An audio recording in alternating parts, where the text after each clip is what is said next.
रात के लगभग 1 बजे का वक्त था।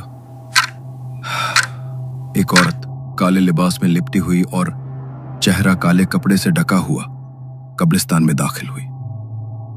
उसने अपने हाथ में पकड़ी पोटली से इत्र की एक शीशी निकाली और उसकी कुछ बूंदें अपनी गर्दन और कलाई पर लगा ली।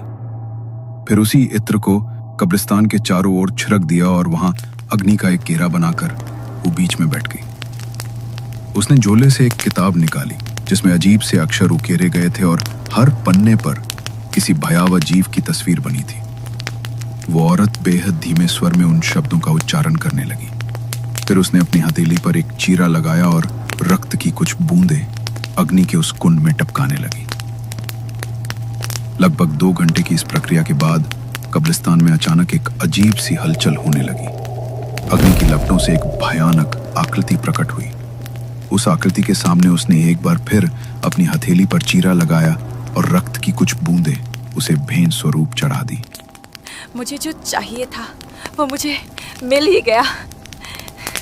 अब सब कुछ बदल जाएगा सब कुछ। मेरा आह्वान क्यों किया है तूने? कह, कौन सी इच्छा पूरी करूं मैं तेरी? उस आकृति ने जैसे ही उससे ये पूछा, उसने बड़ी दबी हुई आवाज में कुछ कहा।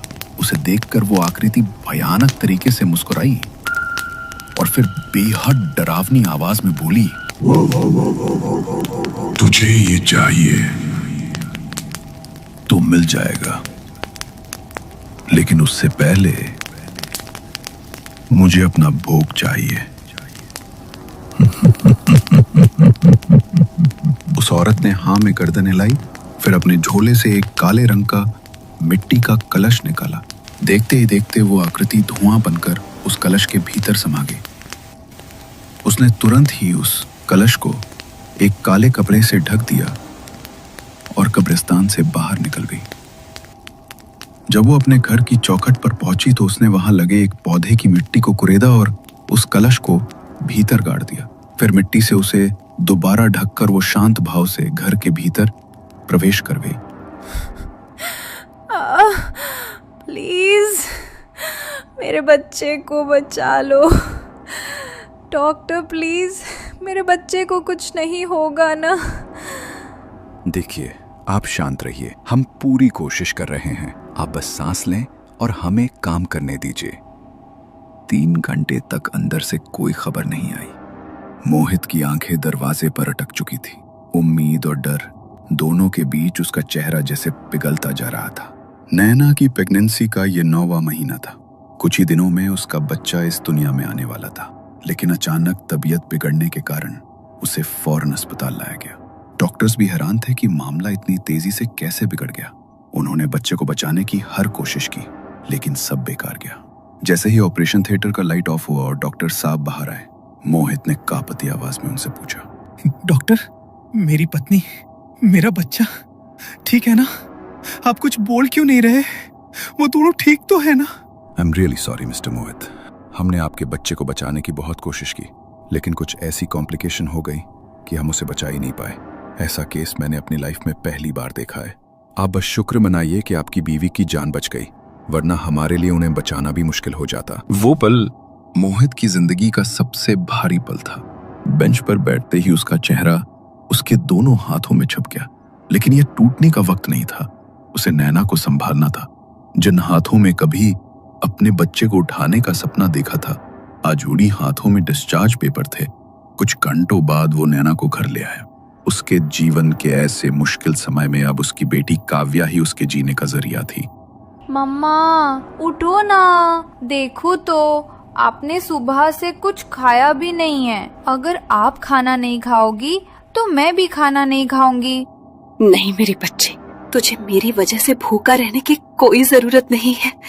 इधर आ, मैं तुझे अपने हाथों से खाना खिलाती हूँ। धीरे धीरे करके नैना अब सामान्य होने लगी थी। इस हादसे को लगभग 1 महीना बीत चुका था।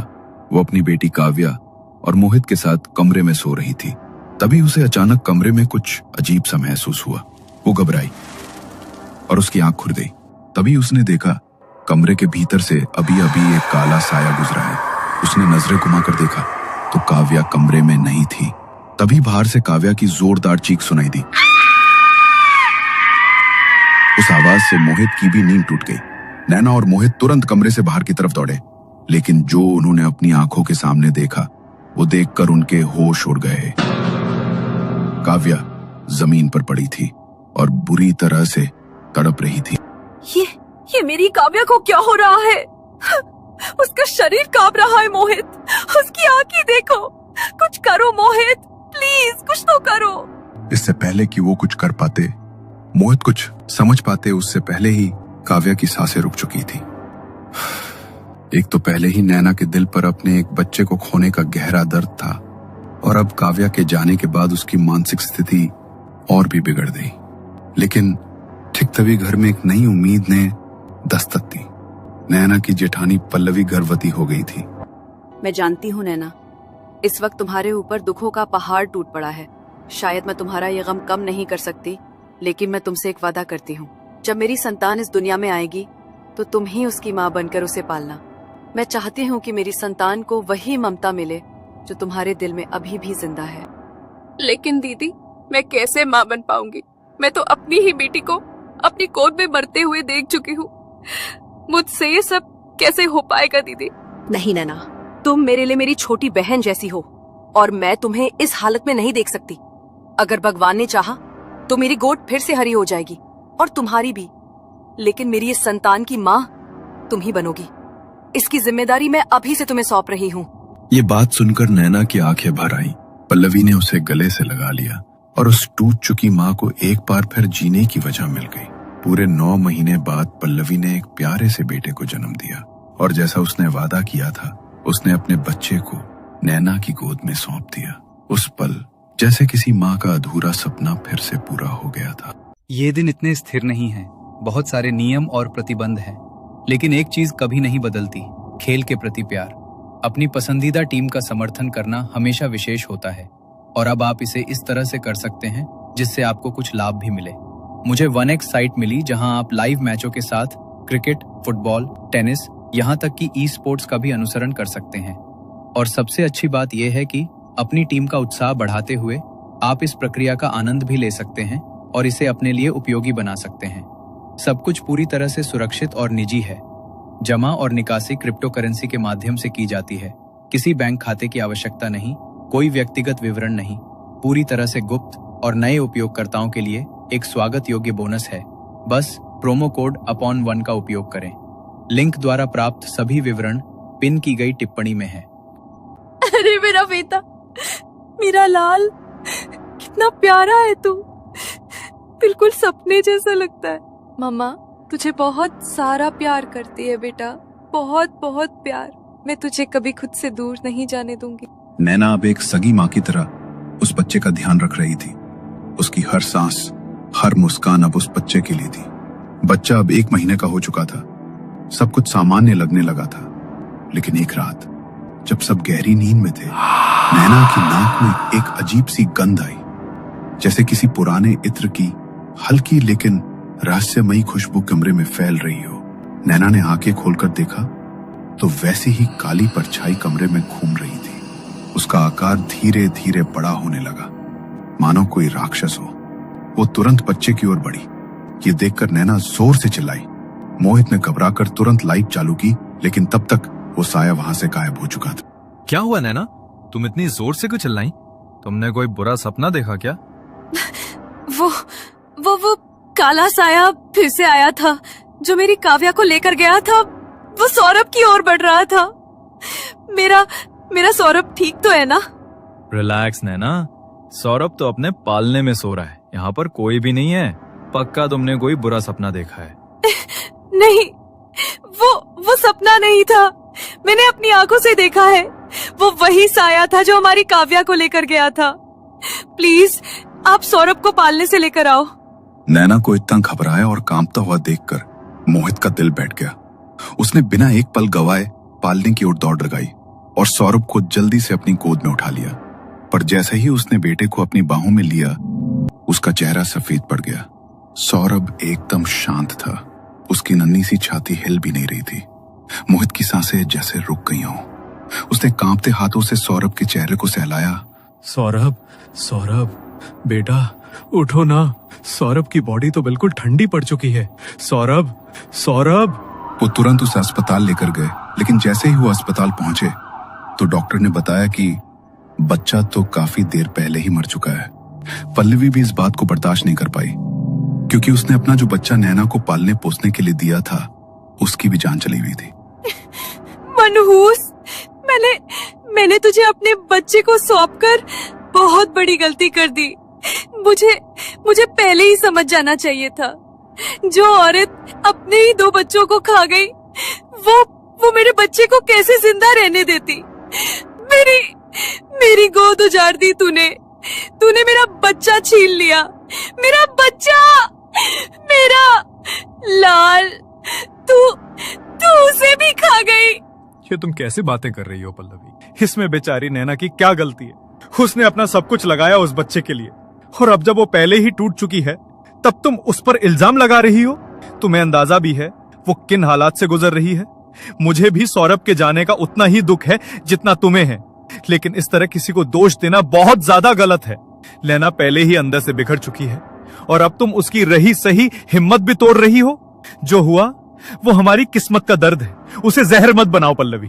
आप मेरी हालत नहीं समझ पाओगे। एक माँ का दर्द सिर्फ वही महसूस कर सकती है। अरे पूरे 9 महीने अपनी कोख में रखा था मैंने अपने बच्चे को, और इसने 1 महीने में ही उसे मार डाला। पल्लवी बार बार नैना को कोस रही थी। नैना बस सब कुछ चुपचाप सुन रही थी। उसकी आंखों से लगातार आंसू गिरते जा रहे थे। उनके परिवार में तो जैसे ये एक सिलसिला बन गया था, जैसे कोई बच्चों की बलि का इंतजार कर रहा हो। 2 महीने बाद पल्लवी फिर प्रेग्नेंट हुई, लेकिन इस बार उसने वो घर छोड़ दिया। मैं अपनी इस प्रेगनेंसी में इस घर में नहीं रहूंगी। मैं नहीं चाहती कि मेरे बच्चे पर इस मनहूस की नजर भी पड़े। अगर तुम चाहती हो तो हम यहाँ से चले जाएंगे पल्लवी, लेकिन बार बार तुम नैना को कोसना बंद करो प्लीज। अब घर से निकलते वक्त उसे कुछ मत कहना। पल्लवी अपने हस्बैंड नवीन के साथ एक अपार्टमेंट में शिफ्ट हो गई। धीरे धीरे उसकी डिलीवरी का दिन नजदीक आ रहा था और इस बार उसने एक बेटी को जन्म दिया। लेकिन जैसे ही उसकी बेटी का जन्म हुआ, उसे घर में कुछ अजीब सा महसूस होने लगा। उसे हर समय अपने आसपास एक साया महसूस होता। कई बार वो नींद में घबरा कर उठ जाती। उसकी बेटी अब 1 महीने की हो चुकी थी। तभी एक रात पल्लवी को कुछ बहुत अजीब महसूस हुआ। नींद में भी उसका पूरा शरीर मानो डर के मारे पसीने से भीग चुका था। वो अचानक से उठी तो कमरे की दीवार पर उसे एक परछाई पड़ती हुई दिखाई दी, जो उसकी बच्ची की तरफ बढ़ रही थी।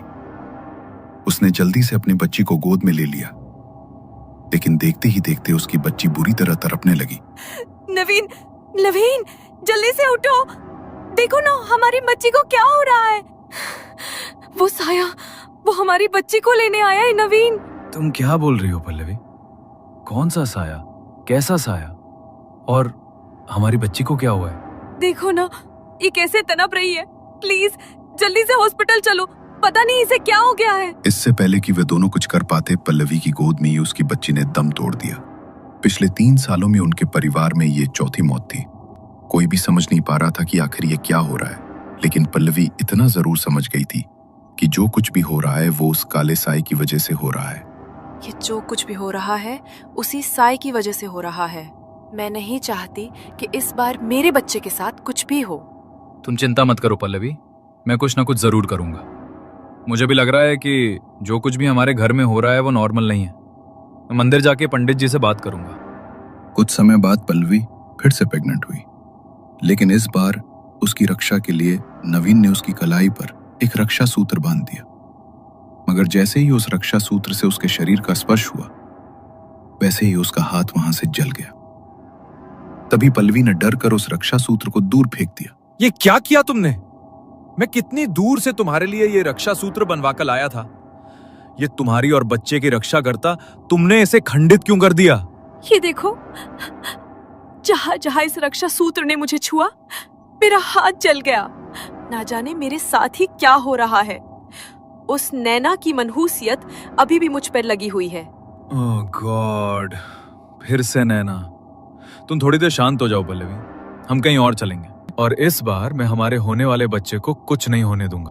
नवीन ने बहुत से बाबाओं से पल्लवी के लिए ताबीज बनवाए, लेकिन जैसे ही वो ताबीज पहनती उसका शरीर जलने लगता।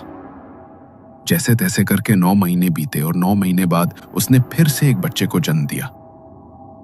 लेकिन बच्चे के जन्म के बाद पल्लवी को हर पल ये डर सताने लगा कि कहीं वो साया फिर से नजर ना आ जाए और उसके बच्चे पर कोई संकट ना आ जाए। मुझे बहुत डर लग रहा है नवीन। ऐसा लग रहा है जैसे वो काला साया फिर से लौट आया है। हर रात मुझे लगता है कि वो हमारे आसपास ही है और कहीं हमारे बच्चे को फिर से कुछ ना हो जाए। तुम चिंता मत करो पल्लवी, हम घर में पूजा कराएंगे। पंडित जी कुछ दिन के लिए बाहर गए हैं, जैसे ही वो लौटेंगे हम तुरंत पाठ शुरू करवा देंगे। तुम परेशान मत हो और चलो थोड़ा आराम कर लो। नवीन ने बहुत मुश्किल से पल्लवी को समझाया, लेकिन इससे पहले कि पंडित जी उनके घर पूजा के लिए आ पाते, उससे पहले ही जैसा कि हर बार वो सिलसिला चलता आ रहा था, इस बार भी वैसा ही हुआ। पल्लवी के इस बच्चे की भी उसके जन्म के 1 महीने बाद मौत हो गई। मैंने कहा था ना, मैंने पहले ही कहा था वो इस बार भी मेरे बच्चे को ले जाएगा और देखो वो ले गया। फिर से मुझे मेरा बच्चा वापस चाहिए, वापस चाहिए, मुझे मेरा बच्चा वापस चाहिए। नवीन की आंखों में भी आंसू आ गए। उसने पल्लवी को अपने सीने से लगाया और शांत किया। पल्लवी अपने 3 बच्चों को खो चुकी थी और अब उसकी मानसिक हालत दिन पर दिन खराब होती जा रही थी। इसलिए नवीन ने घर पर एक सिद्ध बाबा को बुलाया ताकि घर में शांति के लिए हवन करा सके। मगर बाबा ने जैसे ही घर में कदम रखा तो उन्हें उस शक्ति का आभास हो गया। माफ करना, लेकिन मैं तुम्हारे घर में किसी शांति के लिए कोई हवन नहीं कर सकता। उसे जिसने जागृत किया अब वही उसके परिणाम भुगतेगा। इस घर में भटक रही उस अतृप्त शक्ति को अब शांत नहीं किया जा सकता। क्या? लेकिन बाबा, मैं तो आपके पास बड़ी आस लेकर आया था। आप तो मुश्किल से मुश्किल परेशानियों का हल चुटकियों में निकाल देते हो, तो फिर आप हमारी समस्या को हल क्यों नहीं कर सकते? क्योंकि ये शक्ति खुद किसी के पीछे नहीं लगती, किसी ने इसे जगाया है और जागने के बाद ये तब तक शांत नहीं होता जब तक कि वो अपनी बलियों को पूरा ना कर ले। अब वो इतनी आसानी से शांत नहीं होगा।